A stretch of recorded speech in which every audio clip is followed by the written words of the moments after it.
네, 마태복음 6장 9절부터 13절까지입니다. 제가 읽겠습니다. 그러므로 너희는 이렇게 기도하라. 하늘에 계신 우리 아버지여, 이름이 거룩히 여김을 받으시오며 나라가 임하시오며 뜻이 하늘에서 이루어진 것 같이 땅에서도 이루어지이다. 오늘 우리에게 일용할 양식을 주시옵고 우리가 우리에게 죄 지은 자를 사하여 준 것 같이 우리 죄를 사하여 주시옵고 우리를 시험에 들게 하지 마시옵고 다만 악에서 구하시옵소서. 나라와 권세와 영광이 아버지께 영원히 있사옵나이다. 아멘. 네.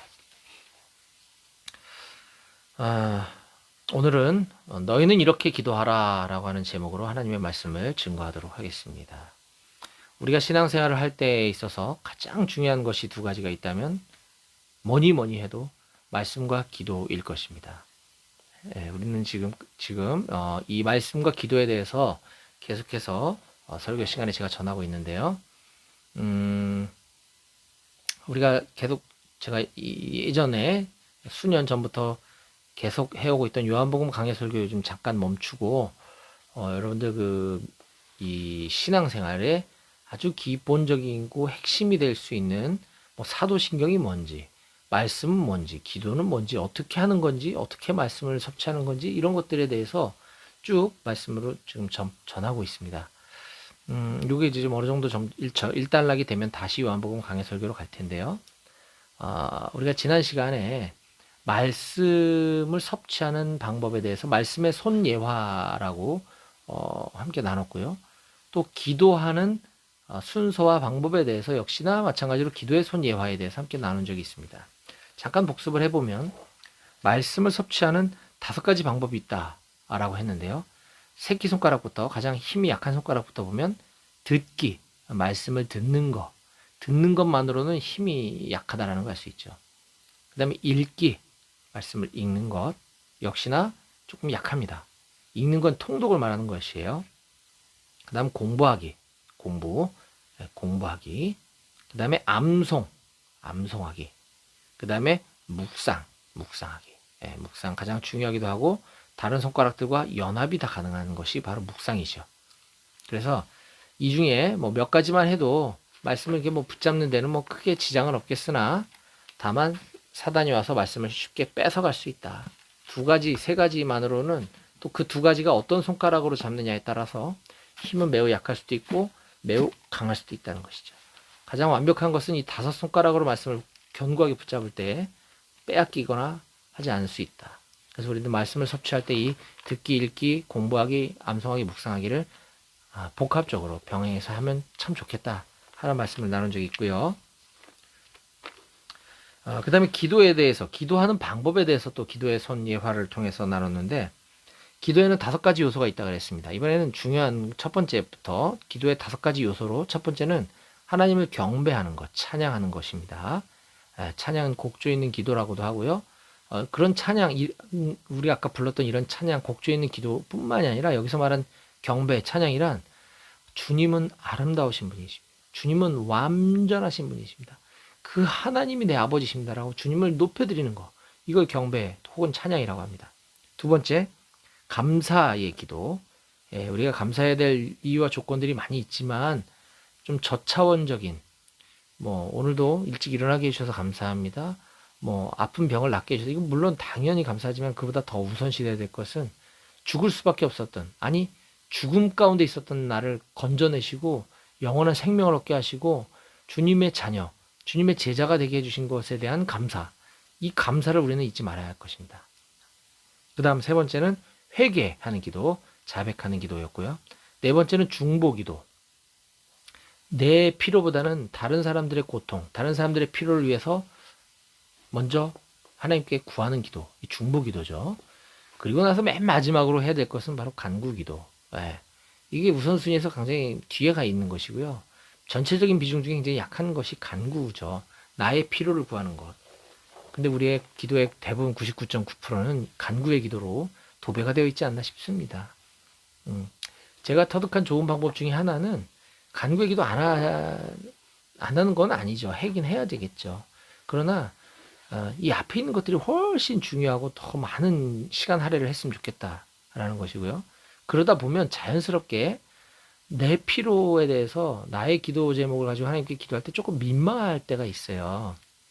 그럴 때는 어떻게 하냐면 다른 지체들에게 중보기도 부탁을 하는 거예요. 기도 제목 서로 나누는 거죠. 나에게 위해서 좀 기도 좀 해주라. 또 기도 제목 좀 줘. 그래서 서로 바꿔서 기도할 때 나도 중보기도 하는 거고 그 친구도 중보기도 하는 거잖아요. 우리 하나님 그런 거 기뻐하시는 것 같아요. 나의 피로, 나의 간구를 위한 기도보다는 그건 다른 사람한테 기도시키고 나는 그들의 기도를 가지고 하나님 앞에 나아가는 거. 이런 것들을 좀 여러분들 적용해 봤으면 좋겠고요. 자, 우리는 흔히 교회에서 이 말씀은 우리 양식이다 이런 말을 많이 합니다. 말씀은 내 양식. 예. 그 무슨 의미죠? 우리가 양식을 먹지 않으면 어떻게 되나요? 굶어 죽게 되겠죠. 예, 그렇습니다. 우리는 말씀을 섭취하지 않고는 견딜 수 없어야 정상인 것입니다. 굶어 죽기 전에 말씀 앞으로 다시 돌아와야 하는 것이죠. 예. 또 기도는 뭐라고 합니까? 말씀은 양식, 기도는 그렇죠. 호흡이라고 하죠. 호흡. 기도는 우리의 호흡이라고 합니다. 호흡이 뭡니까? 숨 쉬는 거잖아요. 호흡이 멈추면 어떻게 됩니까? 숨이 끊어지니까 죽겠죠. 기도하지 않고는 살 수 없고 기도하지 않고는 견딜 수 없어야 정상적인 신앙인이다 하는 것입니다. 기도하지 않고는 숨이 막혀 죽을 수밖에 없는 것 같은 것이죠. 자, 이런 기도와 말씀, 이렇게 중요한 것, 우리의 생명과 또 같은 이 말씀과 기도, 과연 얼마나 실천하고 계시고 실제 삶에 그렇게 살아내고 계신가요, 여러분? 그게 잘 되지 않는 이유는 그것이 아직까지 나에게 현실로 다가오지 않는 거예요. 내가 이 기도의 유익을 누리지 못한 것이죠. 내가 이 말씀이 이게 이 문자로 쓰여져 있는 그냥 이 글씨가 아니라 하나님 지금 이 순간에 나에게 하시는 말씀이네. 이것이 깨달아진다면 막 빨리 가서 말씀을 펼쳐보고 싶어서 막 견딜 수 없어야 되는 것이죠. 저도 그래요. 전 그래요. 옛날에 안 그랬는데 지금은 그래요. 저는 일하다가도 빨리 퇴근하고 집에 가서 빨리 말씀 보고 싶다. 막 이래야 되는 것입니다. 기도해야 됩니다. 기도하고 싶어 미치겠다. 이렇게 살아가기를 축복합니다, 여러분. 예, 그걸 깨닫거나 경험하지 못해서 그런 것이고요. 또 하나는 구체적인 것들을 잘 몰라서 그런 것도 있는 것 같아요. 말씀은 양식이라는 말은 압니다. 근데 말씀을 어떻게 먹어야 되는 거인지를 몰라요. 말씀을 어떻게 묵상하는 건지, 말씀을 어떻게 공부하는 건지, 말씀을 읽는 건 그냥 읽는 것도 뭐 방법이 있어요, 다. 예, 이런 것들에 대해서 세부적인 티칭을 받아본 적이 없는 것이죠. 예, 기도도 마찬가지죠. 기도 우리 어떻게 배웠습니까? 어디서 체계적으로 기도 배워보신 분 있나요? 요즘 뭐 중보기도 학교다 뭐 이렇게 뭐 있지만 그냥 옛날 어렸을 때부터 교회 다니면서 뭐 장로님 뭐 아니면 뭐 학생부 시절에는 뭐 회장 총무들이 앞에 나와가지고 대표 기도하는 거 계속 그거 들으면서 아 기도는 이렇게 하는 건가 보다. 그래서 나도 모르게 그걸 따라하게 되는 거죠. 여러분 수련회라든가 이런 어떤 집회 가운데 막 통성기도할 때 옆에서 나도 기도하지만 옆에 있는 사람들 기도하는 소리가 자꾸 들려요. 아 그러면서 어깨너머로 아 기도 이렇게 하는 거구나. 그래서 그냥 그들이 쓰는 단어, 그들이 쓰는 문장, 그들이 쓰는 언어 그냥 맹목적으로 받아들여서 그냥 따라하는 거죠. 그래서 우리 기도 표현 중에는 좀 이상한 좀 약간 좀 뭐랄까 모르겠습니다. 살아계신 나와 친밀하신 하나님 내 앞에 계신 분과 대화하듯이 기도하는 것 같지가 않게 느껴질 때가 많아요. 그냥 막연한 그냥 상상 속의 어떤 대상에게 그냥 뭐 멋진 미사 여구들을 동원해서 문장을 완성시켜서 이렇게 하는 듯한 기도 저는 좀 별로인 것 같아요. 그냥 있는 그대로 드리는 기도. 그러나 그 안에 담아내야 될 것들은 분명히 있다는 것이죠. 그런 기도들에 대한 역시 마찬가지로 우린 티칭을 받아보지 못했기 때문이 아닌가 하는 생각이 좀 들어요. 그런데 참 감사하게도 바로 우리 예수님께서 기도는 이렇게 해라 라고 기도의 모본, 샘플을 보여주셨습니다. 그게 바로 오늘 우리가 나누고자 하는 주기도문입니다. 주기도문. 자, 자, 그래서 오늘 말씀의 제목을 다시 한번 따라해 보면요. 자, 따라해 볼까요? 너희는 이렇게 기도하라. 예. 예수님이 저와 여러분들에게 오늘 이렇게 말씀하고 계십니다. 너희는 이렇게 기도하라. 자, 성경에 주기도문에 대해서 언급하고 있는 곳이 두 군데가 나옵니다. 하나는 우리가 아까 읽었던 마태복음 6장 9절부터 13절이고요.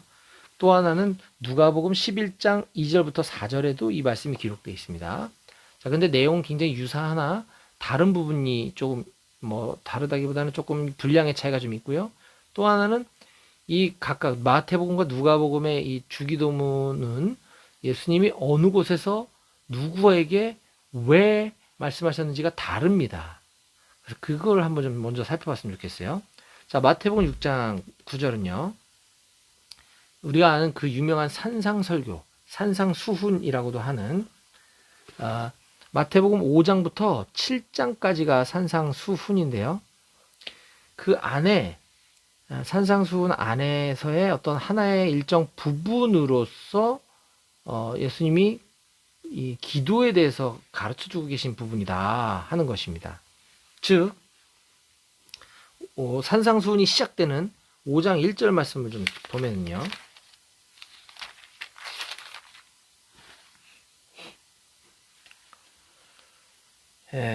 오늘은 우리 정채성 상병하고 이동희 하사님 두 분만 오늘 들어온 것 같아요. 그렇군요. 다 어디 갔나? 5장 1절입니다. 예수께서 무리를 보시고 산에 올라가 앉으시니 제자들이 나온지라. 그렇죠. 예수님 지금 산에 올라가서 많은 무리들에게 설교 말씀, 가르침을 설파하고 계신 거예요. 그게 5장부터 7장까지 나옵니다. 자, 산 위에서 많은 사람들에게 여러 가지들을 가르쳐 주시면서 그 중에 하나인 기도에 대해서 가르쳐 주시는 장면이 6장에 시작을 합니다. 자, 6장 1절.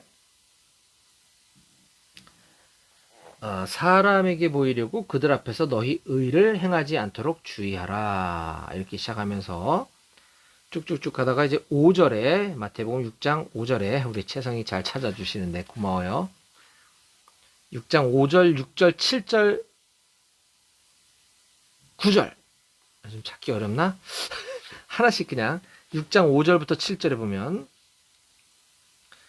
그냥 제가 인용만 해볼게요. 자, 5절. 또 너희는 기도할 때에 외식하는 자와 같이 하지 마라. 겉으로 드러내기 위해서 외식, 보여주기식이라는 말이 맞겠네. 보여주기식에 기도하지 마라. 이 외식하는 자들은 거리에 나가서 사람들이 많은 곳에서 나의 이 유창한 언변을 보여주고 자랑하는 걸 좋아한다. 이 얘기예요.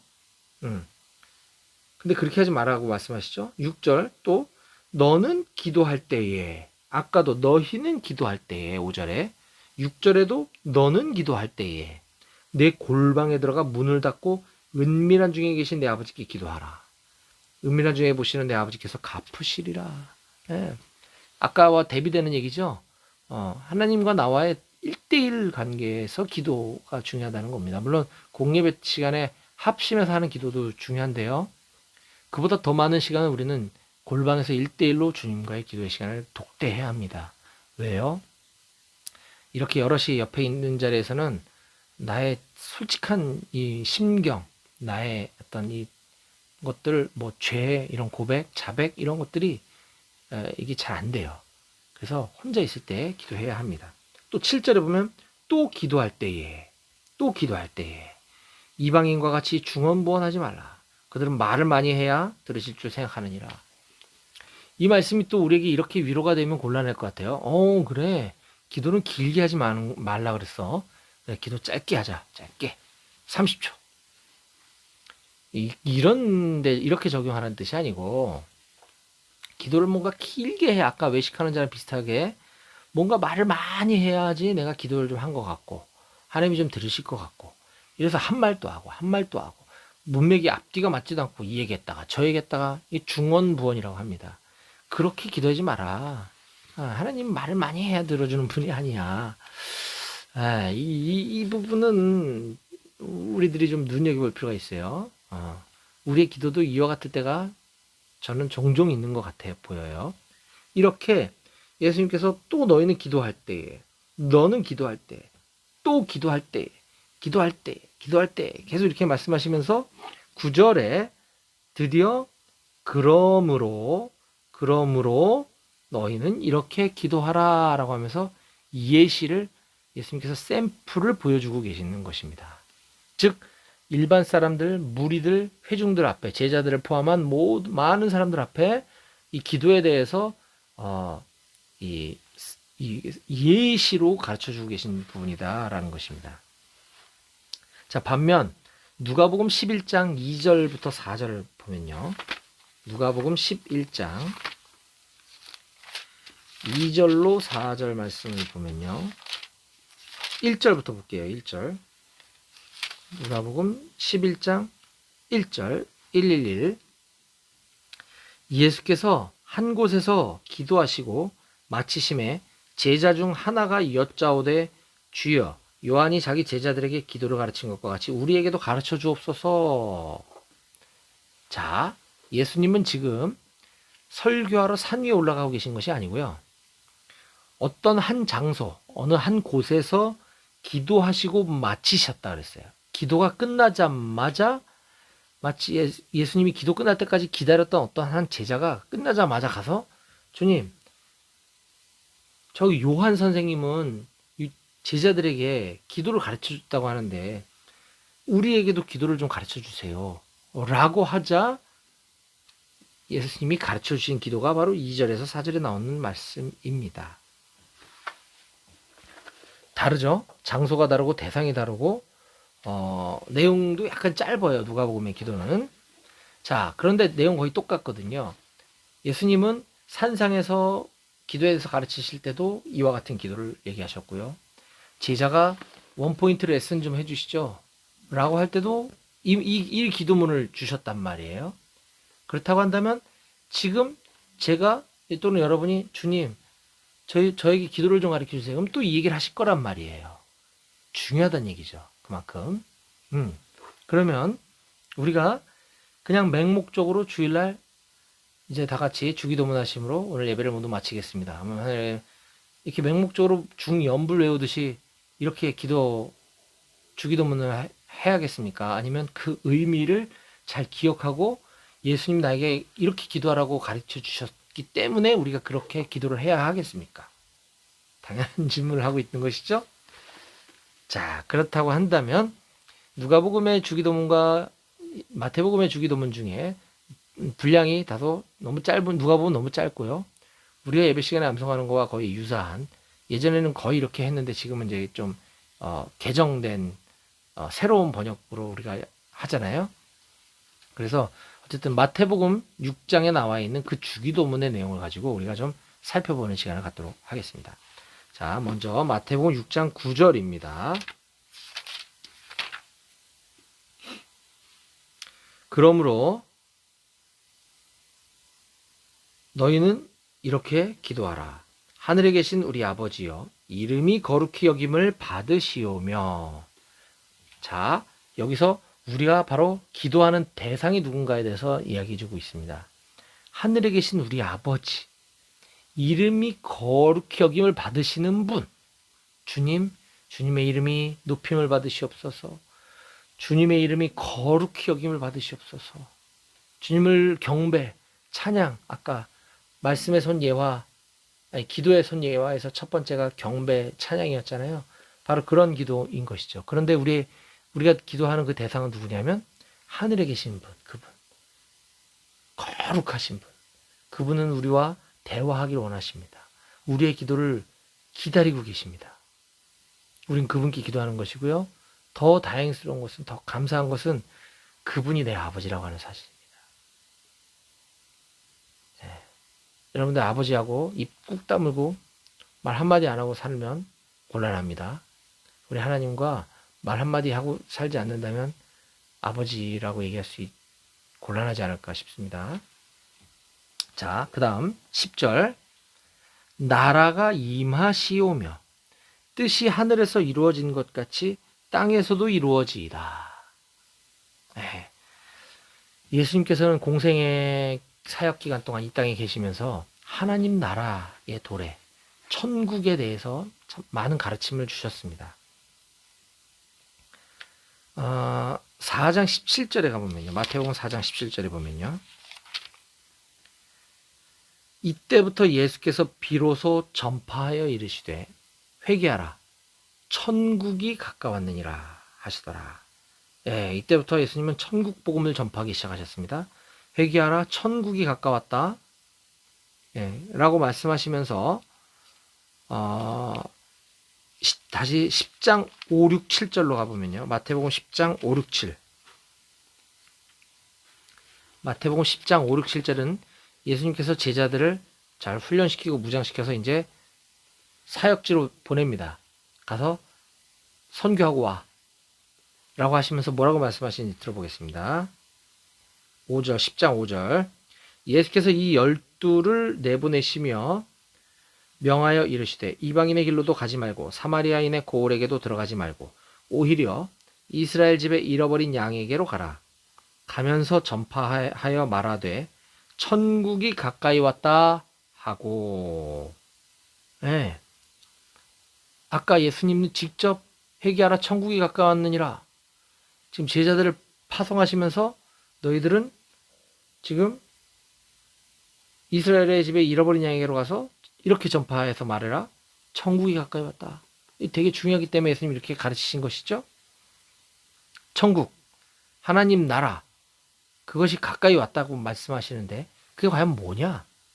하나님 나라, 천국은 우리가 이 세상을 떠나 언젠가 가게 될 아직까지는 겪어보지 못한 그런 영원한 나라, 하나님과 함께 사는 그곳이 바로 천국이기도 합니다. 그런데 그거에 대한 좀 보다 넓은 개념은 천국은 결국 하나님의 통치, 하나님이 지배하시는 나라. 그래서 근심, 걱정, 염려 없고 아픔과 고통이 없고 영원한 기쁨과 행복으로 가득하고 영원한 시간이 없는, 시간이 멈추지 않는 영원한 나라. 이곳이 바로 하나님의 나라인 거잖아요. 그런데 그것은 바로 오늘 이 땅을 사는 우리들도 천국을 살아갈 수 있다고 하는 것이에요. 그게 예수님의 가르침입니다. 방금 얘기했던 하나님의 통치를 받는 곳, 하나님의 지배를 받는 곳, 그곳이 바로 하나님의 나라다. 그렇다고 한다면 지금 저와 여러분도 하나님의 통치 아래에 있다면 우리는 천국을 경험하는 것이에요. 우리는 하나님 나라를 지금 살아가고 있는 것입니다. 주님께서 그걸 가르치고 계신 것이에요. 자, 조금 더 누가복음 17장 누가복음 맞나? 누가복음 17장 20절 21절 누가복음 17장 20절 21절에 보면 누가복음 17장 20절 21절 바리새인들이 하나님의 나라가 어느 때에 임하니까 묻거늘 하나님의 나라 지금 얘기하고 있는 거잖아요.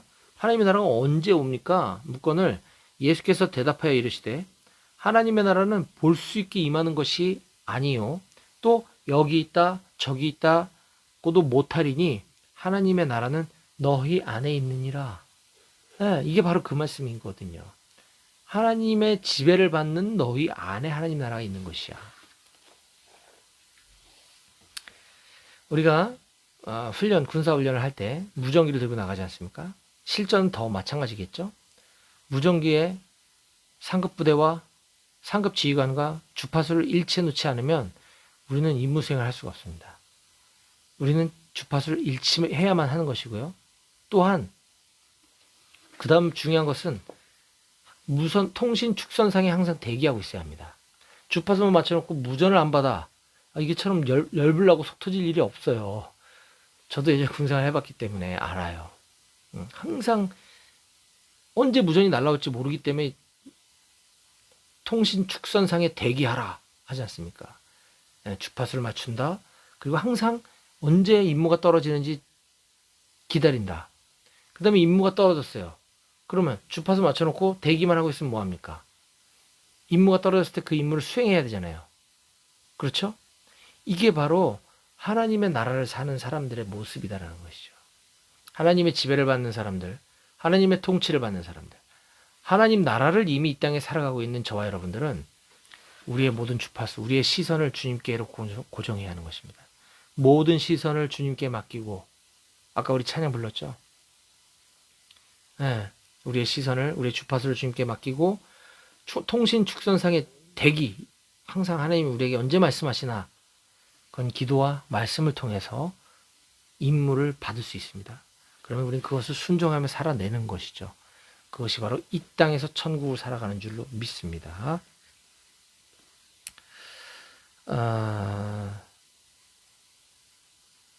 네. 자, 그 다음 10절입니다. 6장 10절. 마태복음 6장 10절. 나라가 임하시오며 뜻이 하늘에서 이루어진 것 같이 땅에서도 이루어지이다. 자, 뜻이 하늘에서 이루어진 것 같이. 하나님의 뜻을 지금 얘기하고 있는 것이죠. 하나님의 뜻은 뭐예요? 여러 가지로 이야기할 수 있겠지만 디모데전서 2장 4절을 보겠습니다. 바울이 자기 제자인 예수 그리스도의 충성된 일꾼이자 제자인 디모데에게 하는 말씀이에요. 디모데전서 2장 4절. 하나님은 모든 사람이 구원을 받으며 진리를 아는 데 이르기를 원하시느니라.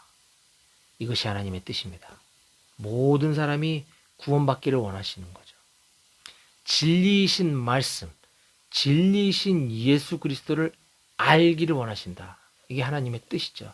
하나님의 뜻이 하늘에서 이루어진 것 같이 이 땅에서도 이루어지게 도와주십시오라고 기도하라는 거예요.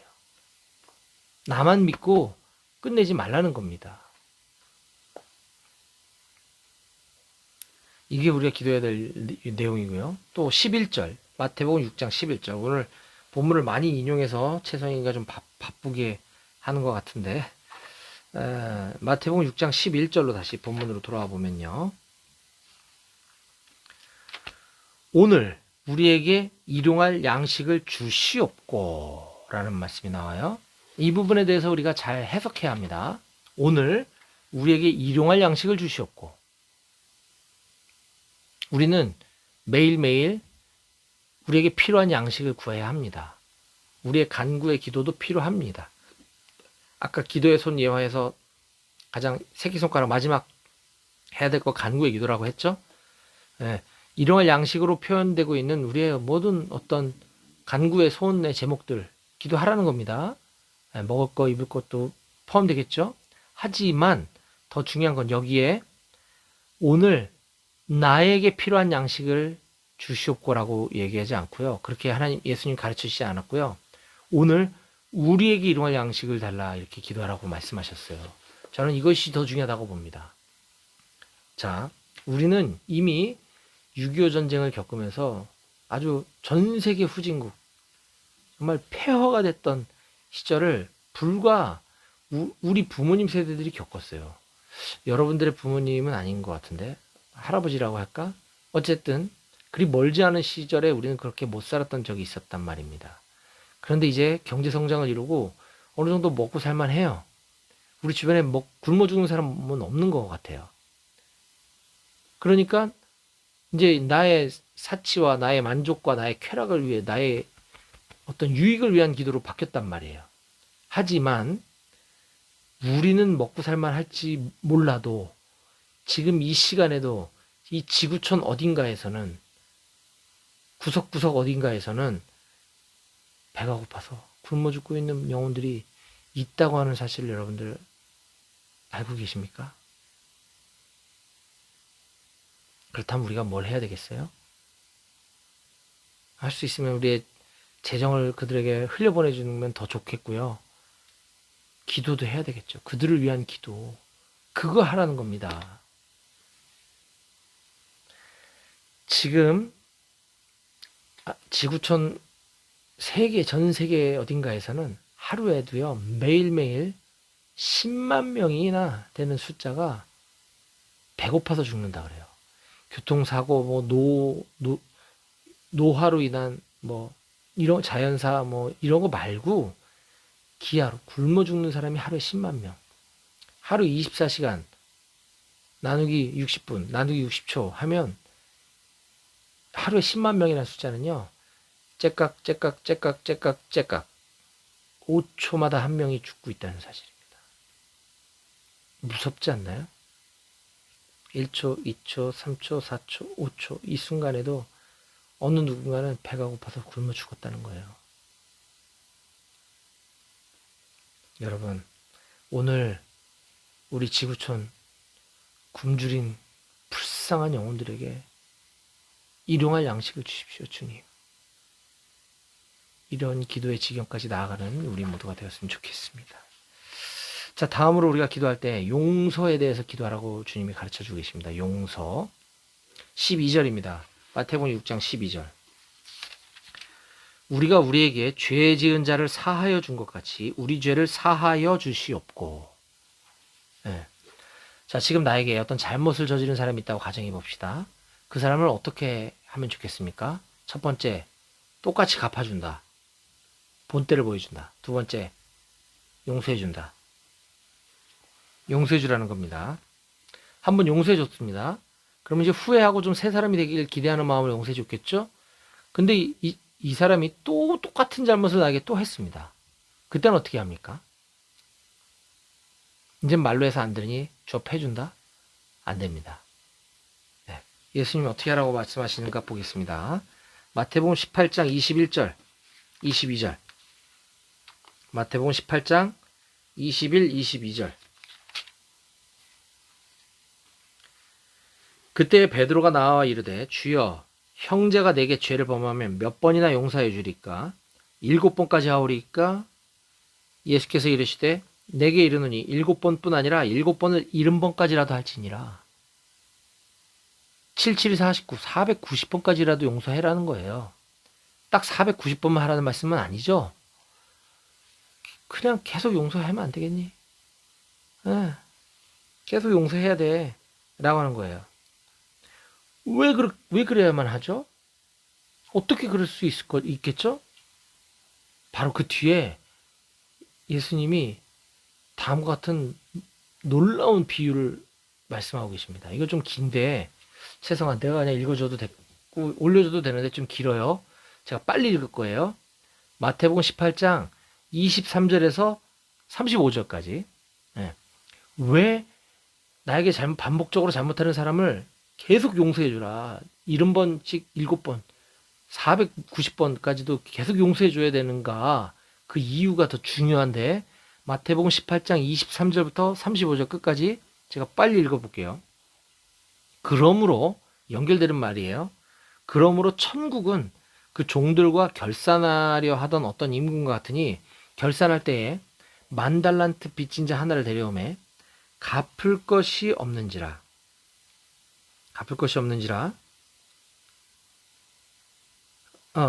자, 천국 그 종들과 결산하려 어떤 임금 같은데 결산할 때 10,000달란트 빚진 자 하나를 데려오매 갚을 것이 없대요. 주인이 명하여 그 몸과 아내와 자식들과 모든 소유를 다 팔아 갚아라 라고 하니 그 종이 엎드려 절하되 내게 참으소서 날 용서해 주소서 제가 다 언젠가 갚겠습니다 하니까 그 종의 주인이 불쌍히 여겨 놓아 보내주며 그 빚을 탕감해줬다. 빚을 없애줬다는 뜻이에요. 그랬더니 그 종이 나가서 자기에게 100데나리온 빚진 동료 한 사람을 만나서 붙들며 목을 잡고 응? 이르되 빚 갚아라.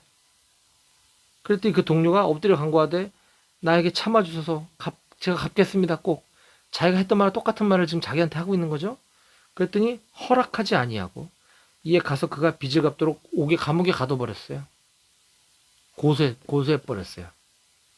그 동료들이 그걸 보면서 몹시 딱하게 여겨 다시 그 원래 주인에게 가서 그 일을 다 이야기하니까 그 주인이 다시 그를 불러다가 말하되 악한 종아 네가 빌길래 내가 네 빚을 전부 없애 탕감해 줬거늘 내가 너를 불쌍히 여긴 것 같이 너도 네 동료를 불쌍히 여기는 게 마땅하지 않냐? 주인이 노하여 그 빚을 다 갚도록 그를 옥졸에게 넘기니라. 감옥에 가. 너 이 새끼 봐줬더니 안 되겠어. 너도 감옥에 가. 그 다음이 중요합니다. 마지막 35절.